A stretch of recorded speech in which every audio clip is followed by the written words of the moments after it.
it is a challenging circuit with the height of the circuit, the temperatures that we see. We've arrived here, and it's usually kind of not in the perfect window of operating temperatures for our car. But I'd like to think we're in a better position this year with the improvements that we've made for this season's car, so time will tell. Definitely just the drivability. I think last year, we made some steps, but it was a really difficult car to drive. I'd really try and push it to the limit, but it was snapping on me. I was losing the rear end and losing confidence, whereas I think, obviously we've only done Barcelona so far, but it was really pleasant to drive. So I think for me and for Nicholas as well, it's going to give us more confidence and hopefully just bring that bit of extra performance. I think the whole process of going through last year, struggling all the way through the year, just made us stronger. Made us work together as a team better. Made us look into different things that we wouldn't normally look into. I think it's just these hard times like last year will make you stronger overall as a team. I think the positive thing is that the team kept fighting all the way through, made some good decisions, hard, difficult decisions, but made them and stuck with it. And yeah, I think this car this year seems to be a very different car. At least that's all we can say right now. I hope tomorrow we can say, or maybe on Saturday after qualifying we can say it was as good as we thought. I mean, it feels very good, but of course everyone else would have made their cars feel better as well. So it's very exciting. This is the first race of the year, and this is I have the same kind of feeling that I normally have going into Australia. It's very exciting to see where everyone stacks up and where you're really going to be in the races. Kimi, the new technical rules have been delayed to 2022. It's an unusual season this year. There's carryover of cars until 2021 as well.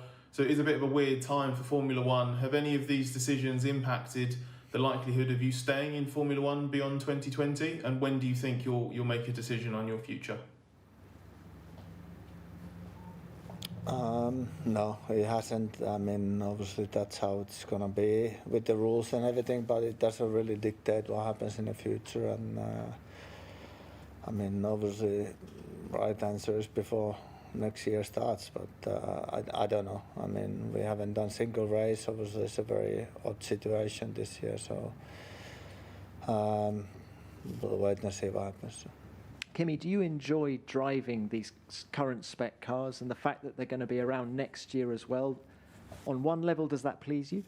I wouldn't say that they're a lot different than what we had some years ago. Yes, the regulation changes, but the driving part doesn't change that much really. So we'll see. If we do well, obviously it's always more fun than if we don't do. But we have no idea where we're going to be, so we do our best and go from this weekend and work from there, and the future will decide it at some point.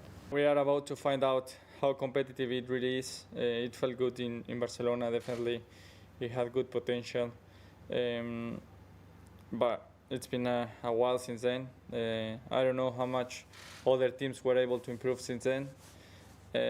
So yeah, we are just about to find out. I certainly feel extremely positive, extremely motivated to start the season on a high and hope for the best. I hope that we can be fighting for the top three, challenge the top three teams. That will be something good for us. I think it feels amazing to be back on a racetrack. You can't see the smile behind the mask, but yeah, obviously really happy to be here after such a long break, and it was really unusual time for I think everybody. Of course, it was quite difficult to see the start of the season delayed without really knowing when we will start. But yeah, finally F1 managed to do a really good job in putting everything in place to keep people safe and start this season this weekend in Austria, which is our home race. This is a circuit, which wasn't a great one for us last year. So I'm actually very happy to come back here. Not only once but twice. I think you'd certainly learn more from your worst days or least good circuits. So I forgot English over the break by the sounds of it. But yeah, I think, you know, we obviously drove the car in Barcelona, but it'll be not only a different car, but different circumstances here on this circuit. But it was improved. I think it's only going to get better. I'm excited for what we've got coming here this weekend. But yeah, I'm certainly really curious to gauge it, you know, to the car I drove here last year. As I said, it was a pretty tough weekend for us. So I'm very optimistic that we're going to find quite a lot, not only with this year's car, but now with the updates that we're going to have. We know Daniel will leave Renault at the end of 2020, but who would you prefer as a teammate for next year? A young talent, a rising star, or a world champion like Fernando Alonso or Sebastian Vettel? My personal choice has no relation to what the team is going to do, but I have a great relationship with Fernando. I mean, the helmet I have and the only swap I did in between the drivers was with him, and he was the one with Michael, you know, his fights back in the days that gave me the love for the sport. So I don't know if, you know, he's going to join or not with us, but definitely, you know, if he could come back with me, I would be very happy. I think we had a positive test, only 6 days, but we definitely managed to cover everything we wanted to do. Car felt an evolution and a step compared to last year, from what I can remember, and we were ready to go into Melbourne to keep our fight and to keep fighting for what we were kind of fighting last year, I guess. I think that next step of fighting the top is still very far away, or still far away.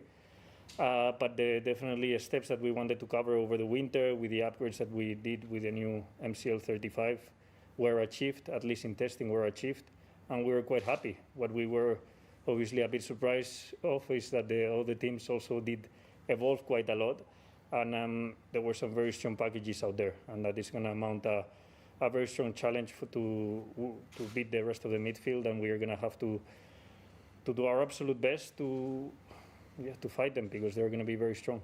We are definitely in a good position, and we kept pushing, like, you know, bring all the parts here already, having an upgraded engine already. I think that is just it's a good start. Of course, all those things were scheduled, but to be able, of course, after the 4 months layoff, to be able to bring it here, that's just good. And I'm just really looking forward to get started, and then we'll find out where we are, because after such a long break, and you know, only having done winter testing, which is anyway a little bit of a question mark always. You don't really know exactly where you are.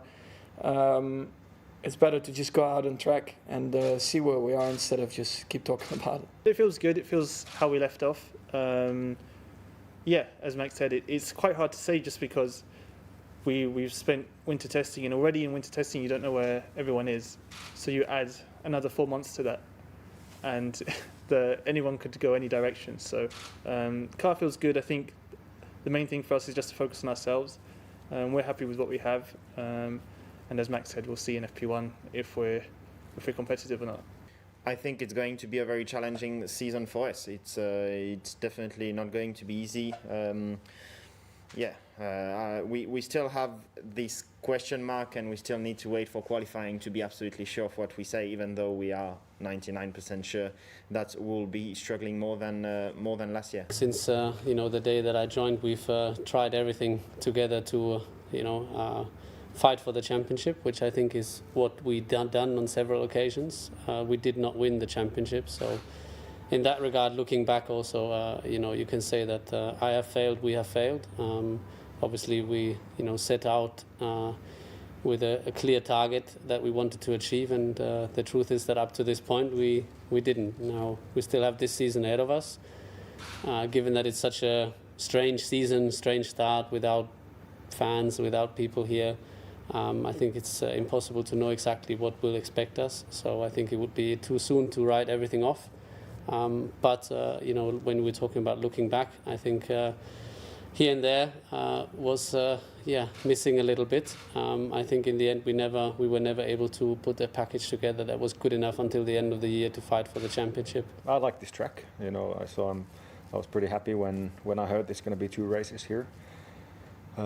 Historically, if you look at in the past, I've also had tracks that has not been very successful, but I'm being able to still be good there. So it's tricky to say anything from the past. It's a new season after a long break, but I feel I've had a good preparation within myself and with the team, so that's why I do feel confident. And but it doesn't help saying anything more than that at this point, because very soon we'll see where we are as a team and also me personally pace-wise.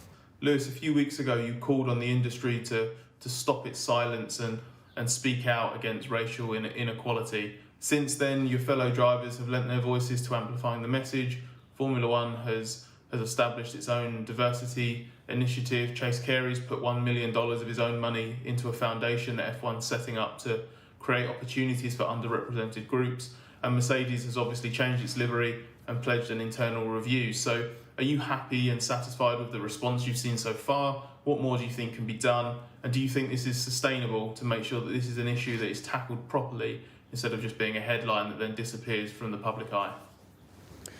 Yeah, that's a good question. I think it is a shame that we've had to, it's taken another death of a black man in the States to kind of really kickstart this all, and to have that, but in one sense, having that film, that's what sparked it all and given us the kind of the platform and the microphone to be able to raise awareness, to help try and encourage people to educate themselves, and I've personally had to spend a lot of time trying to also educate myself to make sure that I'm fully up to date with everything that's been passed and what is present. I think Formula One have been great. I've spent a lot of time on the phone with them doing Zoom calls, talking about their plans and how we can move forwards united. I spent a lot of time talking with Mercedes, and it's great to see them on board and being part of this process of shifting and focusing on equality and inclusivity. But there are a lot of people that just take a moment to say something, to post Blackout Tuesday, but are not really doing much. The call out was really for everyone in this industry, and it doesn't matter. There's so many great jobs here, there's so many opportunities, but none so far, or very, very few opportunities have been shown to minorities. And so I think that we really do have to push. More needs to be done, for sure, but it is a starting point.